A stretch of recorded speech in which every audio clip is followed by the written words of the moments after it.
Hello and welcome to Lunchtime Politics. Let's bring you up to speed with the big happenings in politics and in the polity at midday. Former embattled Governor Kaduna State in court for the continuation of his hearing of his bail application.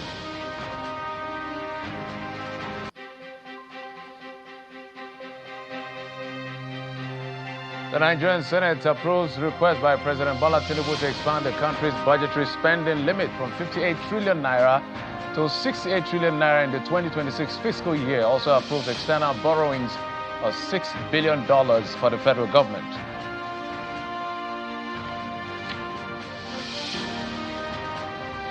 Thanks again for joining us. Let's get started with what is playing out in Kaduna State, where the former governor El-Rufai has arrived or is at the Federal High Court in Kaduna for the continuation of hearing of his bail application. The former governor arrived at the court at about 9 a.m. amid tight security. The hearing follows Tuesday's adjournment by the presiding judge, Justice Rilwan Akawa, due to a series of legal developments between the defense and prosecuting teams. Mr. El-Rufai's lawyers, led by Barrister Ubang Akpan, had initially filed a motion asking the presiding judge to step aside over alleged bias, but the later withdrew the request, leading to procedural delays. The prosecution also submitted a counter affidavit opposing bail leave, which contributed to the adjournment of the case to Wednesday for continuation. Ahead of the hearing, security around the court has been beefed up by the combined team of policemen and personnel of the Department of State Services. Journalists were barred from entering into the courtroom during the proceedings. Mr. El-Rufai is currently facing multiple charges, including alleged fraud, money laundering, and unlawful possession of public funds filed by the Independent Corrupt Practices and Other Related Offences Commission.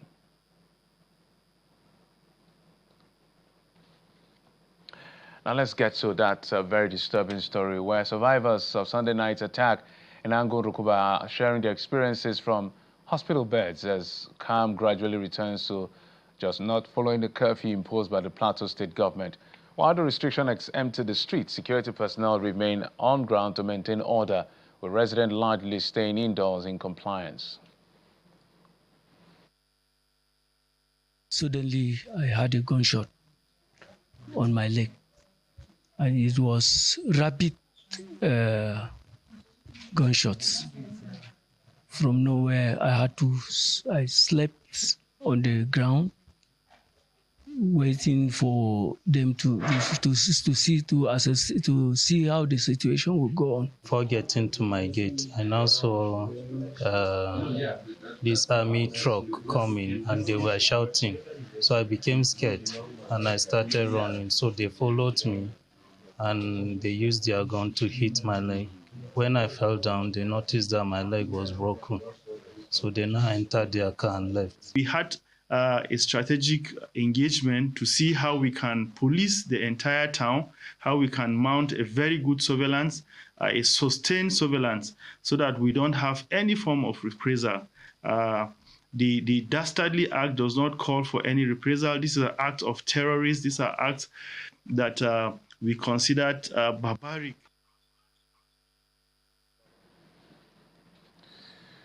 So that's the development as far as the pain that those persons are going through. And let's also say that the Minister of Information and National Orientation, Mohammed Idris, has confirmed that President Bola Tinubu met with top security officials to review the recent killings in Plateau. He also confirmed that the president asked Governor Caleb Moftang to Abuja for discussions on the issue, adding that the meeting aims to assess the situation and implement decisive measures towards what they consider a lasting solution. The minister announced this during a media briefing in Abuja, describing the attack as criminal act and not a breakdown of law and order. A few hours ago, President Bola Ahmed Tinubu has held a high-level meeting with the nation's top security and intelligence chiefs to review the situation in Plateau State and in other areas, and take further decisive steps towards arriving at a lasting solution.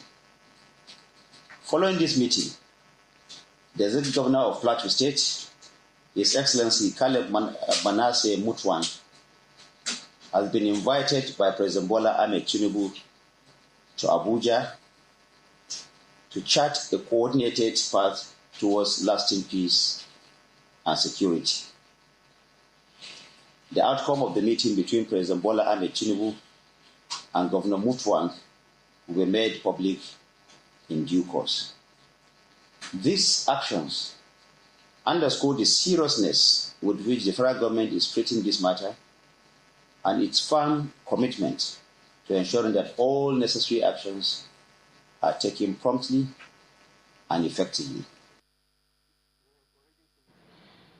And just before I bring in my guests, as we begin to talk politics ahead of 2027 and ahead of the primaries, the National Assembly passed a 68.3 trillion naira as 2026 appropriation bill after approving a request by President Tinubu for an increase of 9 trillion to the budget to raise the total budget from 58.4 trillion to 68.3 trillion. The request was conveyed in a letter read on the floor of the Senate and the House of Representatives at resumption of plenary.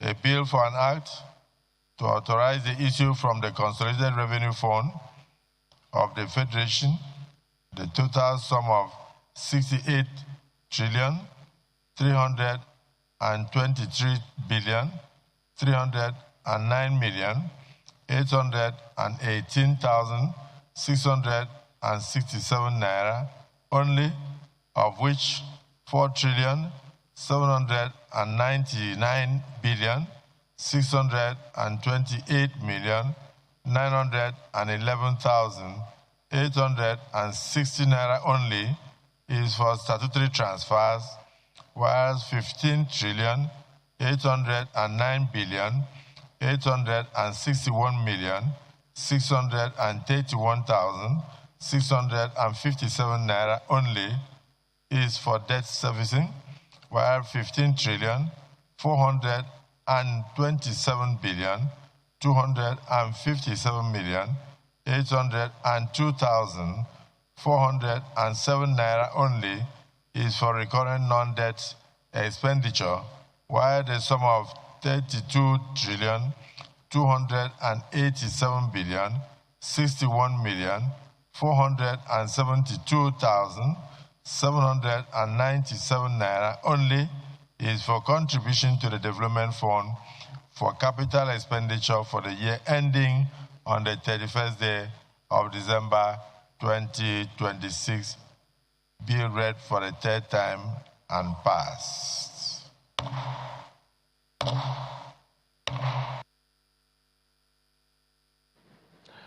Also, that's the latest approval, extending the spending limit, or expanding, I should say, the spending limit of the 2026 appropriation bill. By the way, we still have the 2024 capital component of the budget. So there's a lot of overlap. The president had actually promised in his last year December budget presentation speech that all of that should end by March. So what exactly happened? Because there's another extension, I think, of the capital component of the 2025 budget to somewhere around June in 2026. So there's a lot to chew, but that's not for today. Let me bring in my guests, two party chieftains. Laden Salih, who is the chieftain of the ADC, African Democratic Congress. He joins us virtually. And Anthony Hilabo is the PDP chieftain joining us as well virtually. Gentlemen, I thank you so much for coming through at a very short notice. Thank you. Good to see you, Jeffrey. Fantastic. Fantastic. So we start counting down 23 days to when the window for all of the primaries, political parties will start all the way to the 30th of March. So you can do the math yourself, know how many days. So I expect that by 30th of May, we will not be second guessing who is what in each of the political parties. My default question, let me start with Mr. Hilabo. Is the PDP ready for this election? Thank you very much. Like I've said in other fora, the PDP should have been ready for this election, but that is not the agenda of the APC and the federal executive led by President Bola Ahmed Tinubu. I say this because he's in charge. The buck stops at his desk, the leader of it. All their strategy seems to flow from his modus operandi, which is do not allow for the competition to even start. No, don't even get into the arena. Disqualify all players, demobilize all actors before we get to the arena, because he knows he doesn't stand a chance if he gets into the arena. It doesn't even matter the party. Even AA will defeat him if we have a free and fair election. But as it is now, his strategy is to demobilize, destabilize, and suppress any opposition to the APC. The political parties are all riddled with subterfuge. Fifth columnists within the mist, sponsored, allegedly sponsored by the ruling party or people close to them. That being said, is PDP ready? Look, in terms of structure, we have the structures that are still there. But the question is, we got rid of the fifth columnists. We thought at the Ibadan Convention that had been achieved. But as you can see, with a mixture of, we say collusion of certain other organs or would I put it, bodies, it now seems as if the fifth columnists have now been given total control of PDP. These are people who are not functioning, have no intention of functioning as an opposition to this government. And that tells you where their allegiances, where their alliances, where their finances come from to operate. Because otherwise, why would someone who does not flow from the origin of a political party, why would that person go and hold a convention and determine by himself who is that of the political party called PDP? So for me, all these games, it's very clear where they are coming from, or all the distractions. Your show and just your intro into the show talked about more borrowing, talked about people being killed in Plateau State. Those are more pertinent issues which the opposition should be frontlining at this point in time in any conversation they're having. But unfortunately, we have been relegated to internal infractions within political party, internal insurgency in the political party. But again, not just the political party, Nigeria as a whole is under insurgent attack, whether it is either due to the non-action of the Levitian, which is the state, or through its incompetence. But that being said, the PDP is, if we get the Supreme Court to do what it is meant to do with an expedited hearing and justice is done, the PDP should be ready before May 30th, assuming that we get this expedited hearing. But all right, we are in a country where let me bring in Mr. Where a governor was sacked and the case was taken to court, and that case was never heard until after the governor was replaced back after 6 months. So here we are. Yeah, let me bring in Mr. Saliu. Mr. Saliu, I don't know, are you going to join in the line of lamentation of Mr. Hillebo? It's putting a lot of blame on the APC. In fact, literally saying they have these axis of resistance within all political parties to disrupt. Is that what you see? And that natural question I ask, is the ADC actually ready for the primaries and to eventually give Nigerians some opposition, if you will, if the PDP is not prepared? Or the more the merrier, anyway, if the PDP and the ADC can get it. Well, thank you, Geoffrey. My brother Ilebo is actually generous with his comments. It's not only an issue of lamentation, it is an issue of the party in power getting panicky, getting worried, and ultimately is being confused. What you have on the ground, when you saw, you must have seen the convention of the APC in Abuja. It was all choreographed. to wheel in their presidential candidate, to eulogize him, to quote unquote celebrate him, and there's nothing there to celebrate. What do you celebrate in the convention of a party that has brought anger and anguish, hunger and anguish and poverty to Nigerians? What is there to celebrate about a party that is running all over the place to get, re-elected, when all we see is, pile up of debts from, 183 million plus another 60 trillion rather dollars. Naira, now you have about 243 trillion in borrowing, and with that 6 billion. Now that is scandalous politics.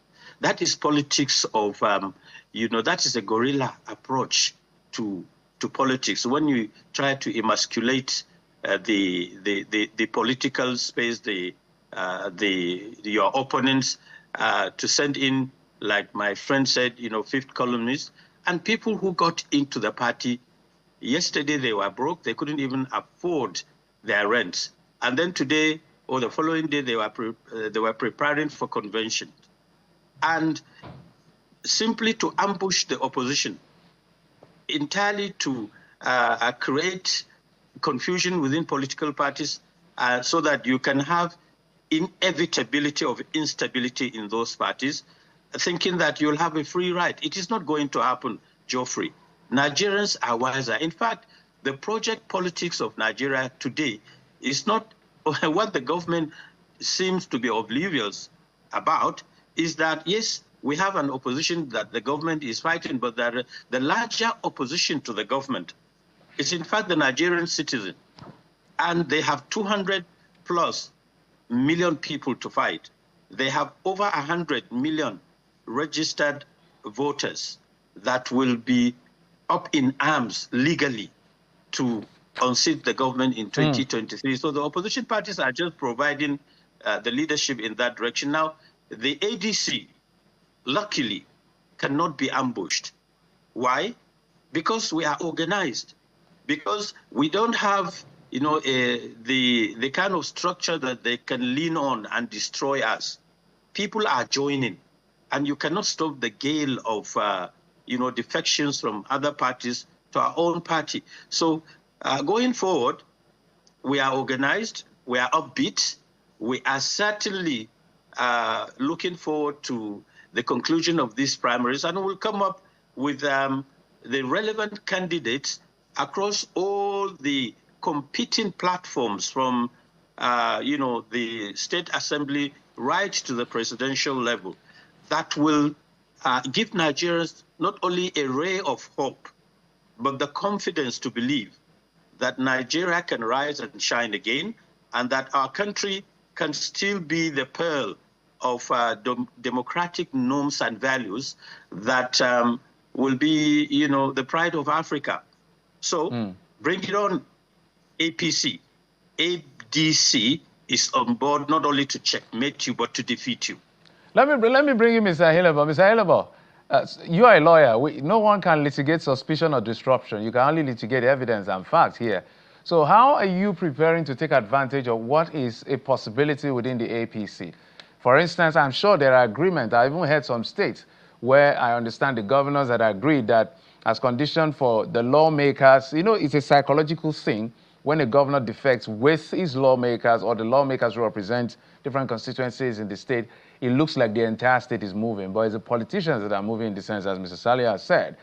So we're hearing, so part of the agreement or part of the understanding is as the governor has moved, or some of these governors, or a couple of them have moved, especially the first-term governors who are seeking re-election, they will allow the lawmakers who are down in the House of Reps, in the Senate, and even the Houses of Assembly to return automatically. That's going to cause disaffection. How is PDP positioning? Because your case is a bit more dicey. Nyesom Wike has a jugular, has a knife and a yam, because your case is in the Supreme Court. And this question is to both of you. Let me start with Mr. Hilebo.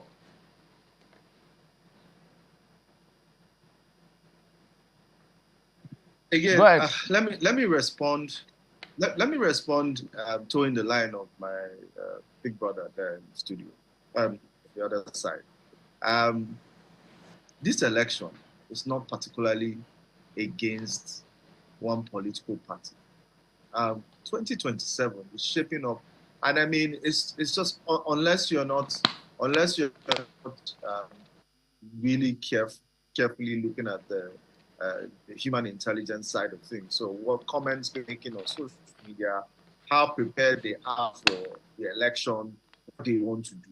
Because what I see coming, you know, this morning, or late last night, people woke up to a leaked memo from INEC, which it didn't make that. And I don't know if they've come out to deny it, that the INEC was trying to do a validation of voters. And, you know, the comments that were coming is like, it's like, if can you still hear me? Yes, please, go ahead. And the comments that are under such posts tell you the frustration Nigerians have currently. I fear, and I keep saying this, that we must be careful not to derail this Fourth Republic with the overplayed antics of the ruling party today. I think they're overplaying their hands. I think they are pushing Nigerians to an extreme. And we are more interested in seeing this democracy and this country survive. And which is why we keep throwing this caution wherever we can, that they're overplaying their hands. The way they went about the Electoral Act amendment for 2026, the way they seem to want to ambush Nigerians, cage Nigerians, deflate political parties, and go on. They are just going to push Nigerians. And when Nigerians get to that point, it will be very unfortunate if we cannot manage those, because some people have just ignored the early warning signs. Nigerians are at their teeth ends. They can no longer take it. I live with them. For the past 3 days, I'm sure you can hear my generator in the background. We've not had power. I live in Abuja. We've not had power for 3 days. Now, I have to run my generator, which used to cost me, about 10,000 naira. Today, it costs me 47,000 naira to fill up my tank, and that doesn't even last me a day. So imagine if you are spending 47,000 naira times 10. In 10 days, you spend 470,000 naira on just running not even your car. That's just power. That's just energy. So, and just imagine that this cuts across all stratas of society. There's no middle class again. All of us that were in the middle class are now poor paupers. The government of Bola Ahmed Tinubu and APC have impoverished Nigerians to the level that it is unpardonable. Gathering governments are thinking that they have a way that they are going to manipulate 2027. It's very unfortunate if anybody is thinking in that line, because what Nigerians have planned for them, they have no idea. All right, Ms. Aile, but let me take it to Mr. Saliu. Mr. Saliu, 2 questions in one. It's just the one I asked him about how you intend to take advantage, Mr. Saliu, the ADC take advantage of members of the APC who may be disgruntled. Of course, some will be played out. They'll be ousted politically. They still have their own interests they want to shield, but the Electoral Act has made it a bit difficult to do last-minute movement to get a ticket on any political party, because you have to submit your digital register and your physical register. So what is the plan to take advantage of what you see may happen in the APC? And second, your party has a lot of big wigs now. You have 2 people that have movement, Konkosia, Obedient, there's Atiku somewhere, there's Amechi. How do you want to manage all of that? Let me start with the last first. When you look at, the movement of Dr. Rabiu Musa Kwankwaso from Kano 2 days ago, it's ballistic. I mean, it was an epic ceremony where literally Kano emptied into the arena of his announcement into the ADC. And it tells you, you have the pictures. It tells you that, the ADC is consolidating on its own, consolidating on its own ground. And like you said, we have the Obedient movement added to that. And you have Amechi, you have, Aregbesola, and, you have Atiku, I would say, without any apologies, as the icing on the cake. So where is the APC going to succeed with these gladiators?